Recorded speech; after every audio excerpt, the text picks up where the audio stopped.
Everybody, join the club. It's the Club World Cup on Footy Prime. Ronda, Dutiense says. What is he saying? Because I don't know Spanish. Oh, It says Rhonda. It's obviously a shout out to Rhonda. Yeah. Ronda Brownlee.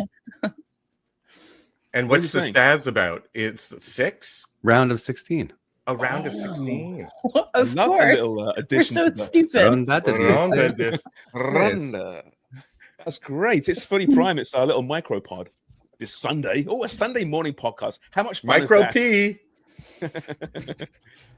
Amy Walsh, she's here. Jeff Cole's here. There's Dan Wong with the Micro P.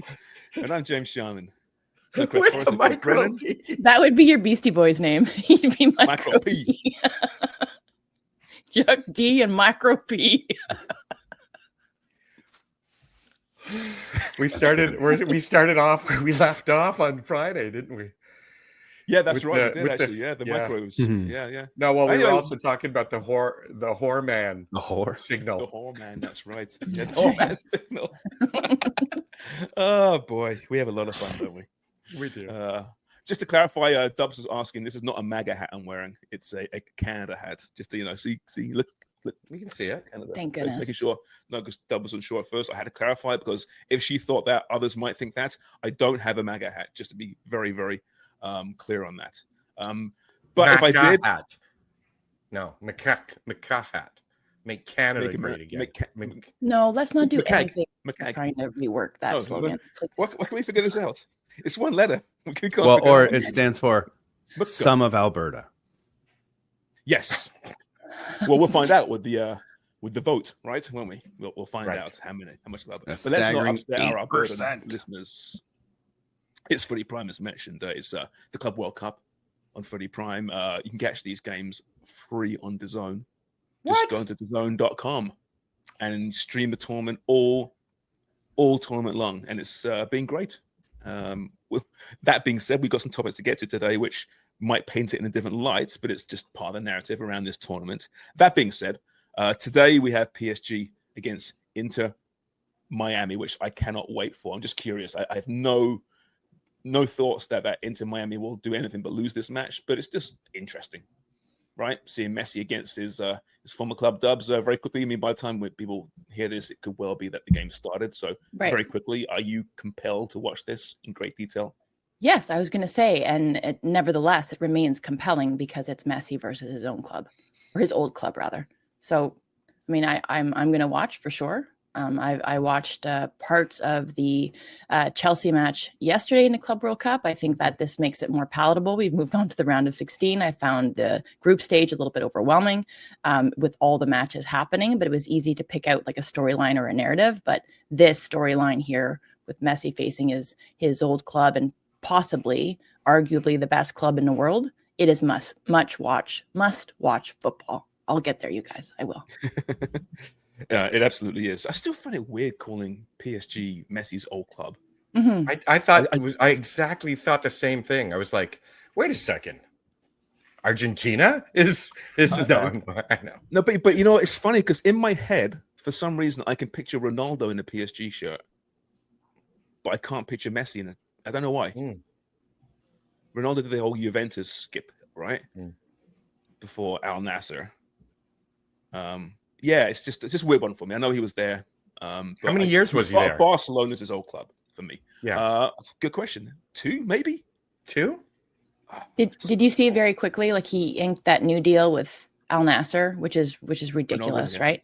Yeah, and that he just can't help himself but to insert him into the storyline, the narrative that is the Club World Cup that stars his greatest rival in Messi, and he's like, I'm so happy to have some rest instead of playing in a Club World I've got Cup. the quote here actually. Yeah. So this is the quote. I had some offers to play in the Club World Cup, but I think it didn't make sense. I prefer to have a good rest, good preparation, because this season will be very long.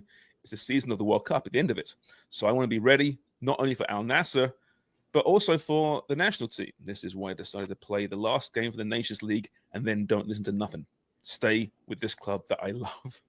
I'm sure there's maybe some other motivations for re-signing when he did. And No. I applaud him for that. Why not? I'm not going to judge a guy. But You're right, Dubs. It's kind of like, this is going on, eh? I'm kind of out of the limelight in the moment, despite my new contract. Better get myself in there. Mm-hmm. My bajillion followers on Instagram. Now I'll put this quote out there. Up to him. Well, let's also pretend that he doesn't have an entire team behind him, and he probably doesn't even know what's going on Instagram. Someone says, "Hey, take that picture, take that photo, line up with Buddy who signed the contract with you," and he does, and then he doesn't think about it the rest of the year, rest of his life. He just goes ahead and puts golden fountains into his house. You know, you don't think he's managing his own social media account? I don't think so. I don't even think he's managing his own phone. Because think about this: if he had a phone and there are capabilities to hack stuff, if he was taking selfies or whatever, if somebody got into his phone that has 600 million followers, whatever, it'd be lights out. Like you couldn't do anything on a phone like that. Yeah, but you know what he does anyway, JC? All Ronaldo does is take selfies of himself anyway. Well, actually, that's a drone that just follows him around and lifts his arm. Wasn't it Kim Kardashian had like a full camera and lighting crew following her around everywhere? That was the speculation. Anywhere in public, it'd be like, like a team following her around, making sure the lighting's perfect for the shots. I don't know. This would be great for a lifestyle podcast. Yeah. The lifestyle pod we're going to talk about, and which Dubs all over. We're going to maybe. By the way, Messi was just 58 games. Sorry, 58 games for PSG, 2001 to 2023. So 2 years, I think, basically, 1 and a bit anyway. Okay. So there you have it. Now we know. But yeah, into Miami today against PSG. That'll be one to watch, and then that's the early one, isn't it? And then the late one today is Flamengo Bayern Munich. Oh, also really that's a good one to watch. Yeah, it is. We saw yesterday Botafogo crash out to Palmeiras in a really tight affair. We saw Chelsea win against Benfica in a crazy game. Mm-hmm. Reece James with the free kick kind of tricked the goalkeeper a little bit, Dubs, near post. I wish Craig was on today to kind of talk about that. I thought the same thing as I was watching those highlights. Do you blame the keeper, do you think? Or, it was a brilliantly struck free kick. It was. It's a little bit audacious. I think it's something that it was required in the moment from Reece James, right? You need somebody to step up and to have a moment of brilliance, and he certainly did that. I don't know. I think we have highlights that we could probably take a look at it further, don't we, Sharms? We do, as a matter of fact, Dubs. Yeah. Right here. I don't know if we get the angle in from behind. I don't know. I think, okay. So I think you probably expect if you're playing the percent. Okay. Sorry. I want to talk about that a little bit more though before we move on here. But this is the handball there that they appeal for, and Di Maria rolls it home, and so they equalize and they go to extra time. But yeah, so back. Thank you, Sharms, dear listener. We've gone back to the Reece James free kick. And so it's a right footer, and he swings it near post. I think that the wall was probably fine. It's tough to tell from this angle, but the goalkeeper, even though the percentages are probably for that ball to go to the second post, where you've got numbers where if you have these set piece gurus, they're saying send it there. That's where the likelihood of scoring is the greatest. The goalkeeper still has to expect that might be an option tried by James, but he hits it perfectly with the right bend, the right amount of whip, the right amount of pace, so that it's able to beat the keeper. So I think we talk about this frequently, where it's easy to criticize a goalkeeper. The goalkeeper probably could have done more, but full credit to Reece James for trying it and for executing it. Well, look at the back post run by Liam Delap, kind of half run, right? But the keeper knows he's there, and it's Liam Delap. Mm-hmm. You understand why he's cheating to his left, the keeper, a little bit, because that run there, and it's just enough, right, to keep him on the wrong foot, so he can't react to that near side free kick. So I thought it was really well played, and one from the training ground, I suppose. But the game got kind of crazy from that point almost, didn't it? Right? Well, the game was crazy the whole time, because I watched the entire game till the 85th rain delay minute, going, there's not that many people in North Carolina who want to watch. Mm-hmm. That was like the empty seats was a pretty big thing for me to like, and Chelsea dominating the entire 80 whatever until the rain delay. And then I started power washing my fence, and I forgot about it. I came back, and at the time I went to power wash, it was 1-0. I come back to look at the score and it's 4-1. And I just kind of went, what did I miss? And then I watched the highlights. And so Asa and Carrie, just congratulations on your Club World Cup Chelsea win. And they've effectively, with the money that they've so far amassed now, they've paid for Liam Delap's transfer.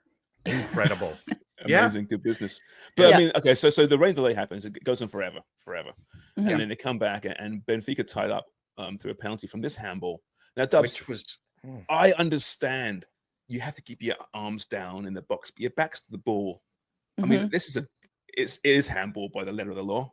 Yeah, right? I'm not complaining about it, but it seems so harsh. It is harsh here, and I think it's also the poor positioning by the Chelsea player who jumps up, who's back to where the ball's going, and then I think the handball happens because of that. Like if he's better positioned, but you're right. When you jump, your arms go up in the air. So I mean, this so-called natural position, like that actually is the natural position of your arms when you're jumping, and it just so happens that when the ball's headed back towards goal, he's landing and the arms are going up. You know, if you jump without using your arms, you're not getting that high. No, right? If you try and do that, let's try. Everyone, let's try it now. I'm going to try it now. I'm going to try and jump up and down, right, with my arms by my side. Right, that's not very good, is it? But if I do this, jiggle. If you're listening on the podcast, Sharms is trying to vertical without his arms, and he looks but any athlete who is taken through rigorous physical testing, you do the jumps, the vertical test, not with like the Wonger, the ones that we used to do. It's not called the Wonger, but the ones where you jump up and you have to hit I think they still do it in the NBA. Measurement, like the little movable plastic things, and it's measured that way. And then you also have the one where you jump, it's on a force plate, and it's measured like the amount of time that you actually have in the air. And then you do another one to compare without the use of your arms. Your hands stay on your hips as you jump. And it's the most frustrating, humbling thing. So like, why would you ever do that? Because there's such a disparity between a jump that uses your full body and a jump where the use of your arms is limited by design to just measure the strength of your legs. Right? It is a humbling experience, and it's awkward not to use your arms to jump. They basically make you stand with your hands by your side. They're like wings, aren't they? And you can actually get elevation. Well, it's like a fulcrum, right? Yes, they're wings. Right? They are. Like if you flap your arms, you stay a little bit longer in the air. It's just that's physics.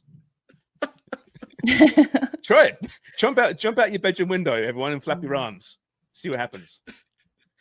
No, don't do that. Don't do this. Don't do that. Don't do that. Well, if you're ground floor, you can try it. If you've got a bedroom on the ground floor, all right, jump out your bedroom window and flap your arms and see what happens. But if it's above, if second floor, don't do it. And if you're in a condo, definitely don't do it. I think we covered ourselves there now. Right? Thank you. I was going to say. but that game was bananas, though, right? So Di Maria equalizes on the ensuing penalty, and then Chelsea go on to win with the 2 extra time periods. They will go on to win by 3 goals. So if you just looked at the score line, you'd be like, oh, Chelsea took care of Benfica. Dominated.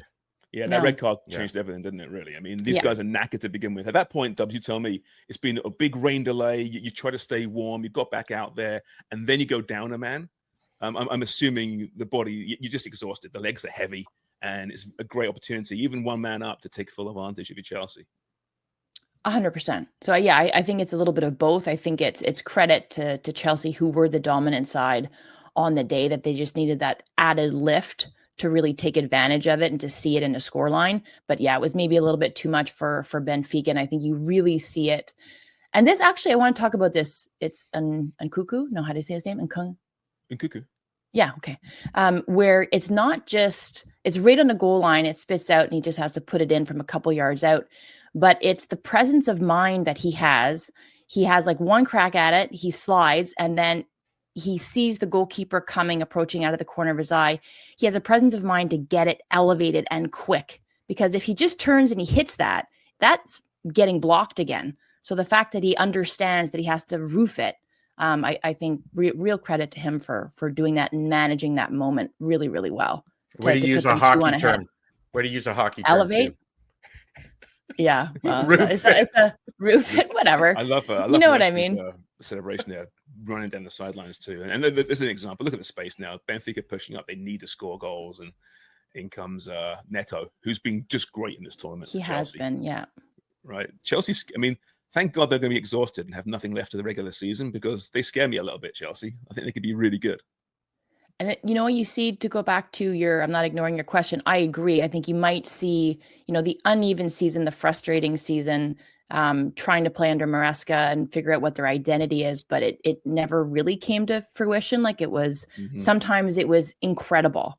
And you're like, okay, this is what our Chelsea's going to look like if you're Kerry Ryan and you're watching them. You're like, this is it. And then the next week, the pendulum would swing the other way, and they'd be very, very disjointed and not be able to deliver on results. But they still managed to get into Europe, and I think this year might be their year to really make some noise. But you saw, I think, Benfica, I think it was Di Maria who gets dispossessed prior to that fourth goal for Chelsea, and you see the resignation. They're just like, oh my God, this is too much. Like, we can't hang anymore, and they're already down by 2 at that point.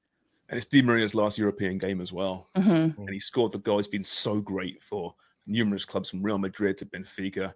He's just been a fantastic servant to not just Portuguese football, but European football. I love the guy. What a player. And he scored the penalty, but it wouldn't be enough in the end. He's still, I think, top scorer, isn't he? He might be top scorer. I think I haven't got the stats in front of me. I don't know. But the game ended at 1:40 in the morning. 1:40. That's got to be such a weird thing for a footballer. I mean, that totally throws everything out of whack. Maresca, post-match, had these things to say. 1:40 in the morning European time? No, Yeah. like in the States, local time. Because it was a 9 o'clock kickoff. No, that was being played during the day. Yeah. Was it? Oh, that's The Chelsea. game That's was right. at 4 Wait, hang on. o'clock. Oh, you know what? You know why? Because I'm reading. I was getting a 'Cause BBC. you're- You're reading the Guardian and You're a BBC. limey Sport, twat. not CBC. It's so Eurocentric. No kidding. You're right. It was so Eurocentric. And You we should have didn't- Anyway, seen. You need to go regardless- back and take a look at He was my face and gaslighting Wonger's us. face. We were like, what? Gaslighting us. No, for a but bit too, 'cause potentially it I was could like, have he been, no? knows something I don't know. It could have been a night game. Right? The fact It is, wasn't. It ended much. It wasn't. It's irrelevant. It could have been. Maresca, though, post-match, he goes, it's already 7, 8, 9 games that they are suspended in this tournament. I think it's a joke, to be honest. It's not football. It's not for us. I can understand that for security reasons, you want to suspend the game. But if you suspend 7, 8 games, that means that probably it's not the right place to do this competition. Please don't misunderstand me. I said it's a fantastic competition. It's a Club World Cup. It's top. We were happy to be in the last 8. We are happy to win all these kind of things. But something happened. 6, 7 games suspended. Probably the one that they decide they need a reason, because it's not normal to suspend a game. So I think he realized, oh shit, I've said too much. Mm-hmm. Oh God, I better see how great this is as well. But Back. it's a lot of. I mean, we know what the weather's like in the States in the summer. This is what it is. Mm-hmm. I don't know why anyone should be surprised by this. No. They played World Cups here before in the summer. Mhm. Well, they should stop playing these night games, right, Wonger? That's the problem. It's starting at so they don't end at 3 in the morning. Like you said. I think he comes off sounding entitled and petulant and like a baby, quite frankly. Like, Well, he looks you like have Pep's to one. understand what you're walking into. Yeah, that the pitches aren't great. I think they make a great argument there for the players complaining the way that the grass is responding over that turf, that it hasn't really improved compared to last year's Copa America, where there were lots of criticism. So it gives me pause to think, okay, are they using AI? Like, apparently they're getting like the data in real time to how they can improve it and apply it to next year. But if they haven't made those improvements in 1 year, it doesn't give me confidence they're going to be able to do it next year for the World Cup, right? So like that's been an issue. Obviously the heat's been an issue, things like that. But you also have to understand they're in Charlotte, right, to play that game. Yeah. Like, if you look at MLS, if you look at World Cups that have taken place before, you realize that thunderstorms and inclement weather that way, and humidity and the heat are an issue. So you have to understand that, and like to show up and be like, this isn't football. Like, get over yourself. It actually is in North America. It's part of it. And I've played, whether it's an NCAA or national teams, whether we're in Europe or in Asia or in North America. And we're playing games in like at the height of summer, where you know that these are the conditions that you're walking into. This is a reality of it, and you have to be able to cope with it. And it's part of being mentally prepared to be able to respond to that in a good manner. And obviously they did because they get the victory, but don't moan about it after the fact. Although Agreed. at least he moaned it. Oh, sorry. I was just going to say, and they shouldn't be starting games at 4:30 in the morning. That is really awkward for all the players involved. I don't mind the post-win moan, though. The post-win moan is more palatable to me than the post-loss moan, where it just sounds like sour grapes. You know what I'm saying? He's moaning from a place of strength. So, yeah, we did it anyway. We showed great resilience. Worse? Like, especially when you're talking about conditions that both teams had to deal with. And yes, you came out on top, but just shut your mouth at that point. If he looks like Pep and he sounds like Pep, maybe he is Pep. Post-whinge. Oh, so good one. There's the thumbnail. There's the thumbnail. There you go. Mm-hmm. Right?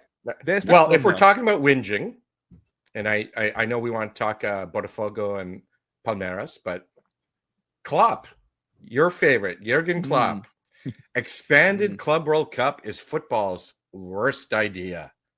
How do we take that? Well, I mean, he refers to we're going to see a ton of injuries next season, and if not next season at the World Cup or after, he just says we have to find a break for these players, and I don't think you can even debate that. The concept of the Club World Cup's brilliant. I love it. But the calendar is at fault here. They have to find a way around it. And most leagues have breaks during the season, certainly in Europe. I know England doesn't, which they should. But most, like Italy and Germany, have winter breaks. And just, I mean, you tell me, Dubs. Scandinavia. Even having Scandinavia, yeah. A month off during the season, if it's 3 or 4 weeks, say, I mean, that's huge, isn't it, for a footballer? Would that be a solution? Or is it just, it'll certainly help things, but is it enough? I think it would be a solution for sure. I mean, you have to do something because I don't think Klopp's wrong.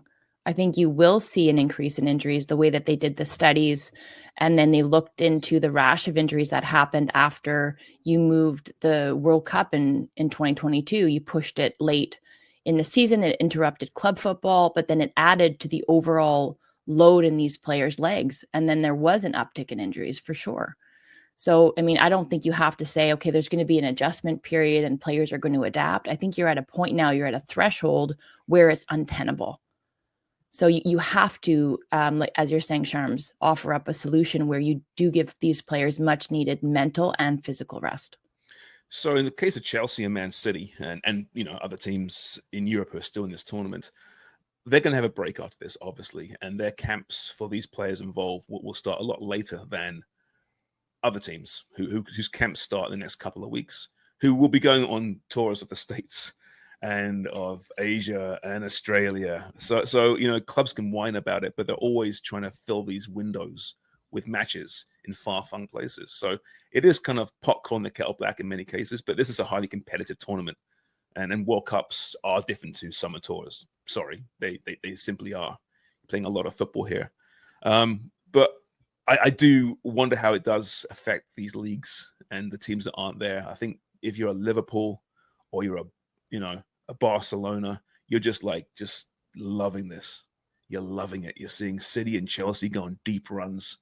You're thinking, man, it's going to be a very weird campaign for them coming up.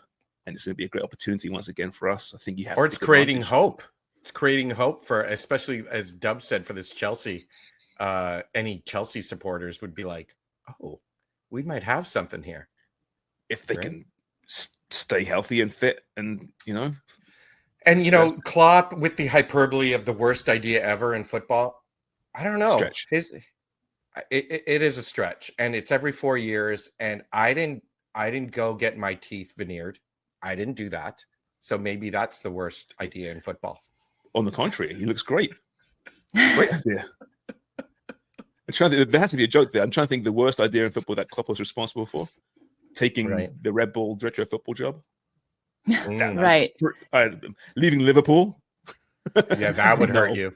No, Arnie's been doing a great job. Just fine. I think he's doing just fine where he is, but not traveling Travago. Worst idea. Yeah. Yes. And everybody referring to him as the tooth guy. Should I recognize this guy from somewhere? They don't know. Who's the guy And with the teeth? it's hilarious because I saw that. I was like, of course you wouldn't know who he is. Unless you're a Premier League fan or follow the Premier League, you would not know who that person is. Well, overseas you would. But a football in person, Europe, you know yeah, who he people is. know who he is. Yeah, Right. Because of Not football. over here. Yes. Because of soccer. That's my point, though. If you get that served to you as a digital ad on YouTube, it took me at least 3 watches to go, wait a second, that's Jurgen Klopp, right? I wonder how many Canadians got it. Yeah. And Americans. And Americans, yeah. Yeah. How many football fans are there in North America as a percentage of the population? It's tiny, right? Tiny, as we know. especially compared to Europe, for sure. But just a small caveat to what you're saying, Sharms, like clubs like Barca or Liverpool, who are maybe licking their lips and thinking about the upcoming club season, thinking that they're going to have a leg up on all these teams who are participating in the Club World Cup. The caveat to that is like all the money that these teams are falling ass backwards into because of their participation, right? So Man City's potential prize money participation was 27.9 million euros. Group stage, 4.4 million euros. Last 16, 5.5 million euros. And then it keeps going, where you keep incrementally winning money as you progress further to the quarter, semis, final, and then to win it. And then Chelsea's win over Benfica in the last 16, this is from a BBC article, by the way, was worth about 9.6 million euros. And it takes their Club World Cup prize pot to more than 40 million euros. So they're thinking from a sporting perspective, maybe the health of our players is in a better place, and projecting long-term, we might be able to have some gains through this in terms of our performance, but in roster kind of construction, to use a North American term, and player acquisition, we are at a serious disadvantage. Yeah, I think those teams that I mentioned before were salivating at the fact that they can rest now. They all really want to be in this thing, right? For those reasons, they are dying to get into this thing. So for that, help the old financial fair play, whatever you call it nowadays. You know, hey, maybe this will keep City's books looking on the up and honest. It won't hurt, that's for sure. Okay, so let's look at the bracket here, shall we? So here we are. Path to global glory. Path to global glory. So it's we see sneaking in there to the next round, Palmeiras taking on Chelsea. Palmeiras with that late winner, good goal too, actually, against Botafogo. So Chelsea, Palmeiras, and then obviously a whole whack of other little panels to fill out there, which we will do in short. You want to see the goal from the Botafogo Palmeiras? Yeah, let's do that. All right, here we go. Just fast forward to the end. I do find it fine. I'm not crazy that PSG and the winner of PSG Miami ends up playing Bayern already. I'm like, why does that work out that way in that bracket? Why did they set the brackets up that way? Bayern being a stalwart. Was that just because of it's a draw? But it's a draw. But is it also a goals for, goals against? All that kind of stuff? Oh no. It's first. No, I don't think it's seeded or is a random draw. I believe. Well, was it seeded? Good question, actually. Yeah. Yes, it would have to be based again on probably the weighted 5-year coefficient, like leagues. Yes, the coefficients and right, the strength of the leagues, the performance of the teams. Yeah, that's the substitute Paulinho is beautiful. Sorry, Dubs, I keep interrupting you, but the pricing, the winners, that's weighted. Right, that's I guess dynamic pricing, we can call it, right? We have dynamic ticketing, dynamic pricing. So I go back to this goal, Dub. So take it away. It's what I love about it is that it's so calm. So coming off the right flank and then cuts inside, and there's a ton left to do, and it does take a slight deflection, which again, it'd be great to have Craig Forrest here to talk about that. But I think I'm expecting, or as he moves it to his left foot, I'm expecting that ball to be struck with a lot of power and bent into that near post, but instead cuts inside, and he's got acres of space to do it in the box, and he just passes it along the ground to that far stick. And it does take a slight deflection off the first defender, and it goes through both of their legs and then into the back of the net. Don't you hate him? You must have pissed you off, Dubs. Your team had scored an amazing goal, but there was a slight deflection, which just takes a little bit off, It does a little bit, but you're happy. I mean, that's all they needed to I guess to go through. But I think that was well deserved. Like we talked about, the balance of play in the Chelsea Benfica match. I think that's the deserving winner there. If you look at that game objectively, and I think here, if you look at Palmeiras versus Botafogo, the right team is going through. Yeah. And listen, Club World Cup, you get to the quarterfinals, you're playing tough teams, no matter who, no matter where the draw is. They should be. You see some of the best games at the World Cup in the quarterfinals. The men's and women's international World Cup, the real World Cup. Some of those matchups are just incredible. The real World Cup. Well, the one we're used to. Sure. No, I get it. Right? Countries involved. By the way, speaking of women's international football, Bon Mati is out of hospital now. She had viral meningitis. Viral meningitis. Yeah, it's rough. Jesus. Yeah. So Scary, 6 days prior to kicking off the Euros, with Spain. So she is most certainly out, and that's a huge blow. Yeah, absolutely. Okay, listen, that's it for today's micropod. But we are back Maxi-pod. This is a maxi micro. It's a maxi-pod tomorrow, though, right? Yeah, there's so much. Look, we're going to cover the Club World Cup as we've been doing, but there's been so much other football happenings. The Prem, and we'll talk about it. The Prem is bringing in 3 new rules, and we'll talk about that tomorrow. Oh, yeah. Okay. The mandatory interviews when players come off.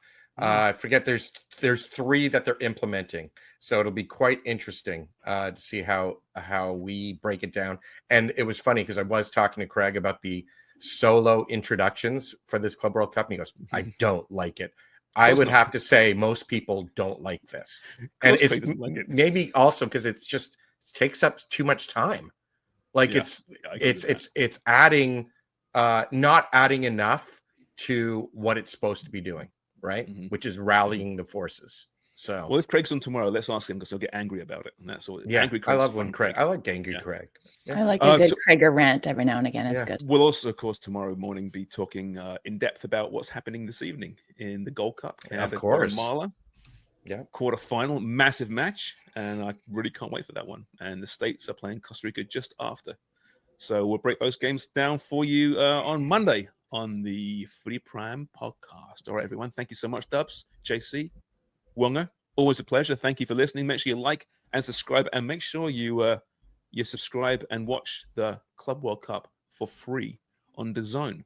DAZN.com. It's really easy to do for free, Dubs. For free. Until next time, bye. Cheers for watching and listening. Wong, are you officially getting join the club. It's the Club World Cup on Footy Prime.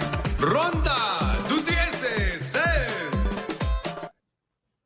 See, most pedantic award, even though because you started the podcast with Wonger Deluxe avec Watat Frit because you had a typo, and then during the course of the live pod, you fixed it. You did. It was annoying. Yeah. It was OATATE for patat. You were saying that I am the biggest pedant. You noticed it. So there you go. That I think you are the biggest pedant. That's fair. Dubs and I will often edit our freaking dark web texts because we have missing a comma or something. That's freaking pedantic. Guilty. Nerd alert. Oh God, I forgot the comma. Edit. How about us this morning talking about what we're going to chat about for Club World Cup? And I'm like, hey, I was just reading that article. Such losers. Hey, I hate the term nerd. I hate the term nerd now because people use it to show how good they are. So they're like, "Oh, I'm a computer nerd," and you're like, "Oh yeah, I get it. It's like it's a brag." So a mockery. Stop fucking bragging, nerd. Hey, in the quiet word, bring it back to where it was, where it's fucking nerds are nerds. Go beat them up. In the quiet words of Millhouse, I'm not a nerd. Nerds are smart. I felt bad for the nerd who was also not smart. They're geeks. A geek is an unsmart nerd. That's exactly what it is. Geek. Do people use the word geek anymore? Don't hear it that geek often. Geek out? Isn't geek out a thing? Yeah. Didn't Best Buy kind of ruin it with the Geek Squad? Oh. Yeah. God bless. Which really doesn't make sense. It should be the Nerd Squad. I don't want a Geek Squad. They're dumb. It should just be called like Sound the Nerd Alert. Then you should show up. We Ooh, That sign like a what? like a neon sign. No, like the sign at the back, like we talked about on the last podcast, the big silhouette sign in the air when you need. Oh, like a bat signal. Yeah. But the nerd signal. We were talking about it on Friday. We began today's podcast reflecting on Friday's podcast. The Whoreman. The Whoreman. Right? You're talking about perimenopause and hormone therapy, and Wong That's right. called it Whoreman therapy.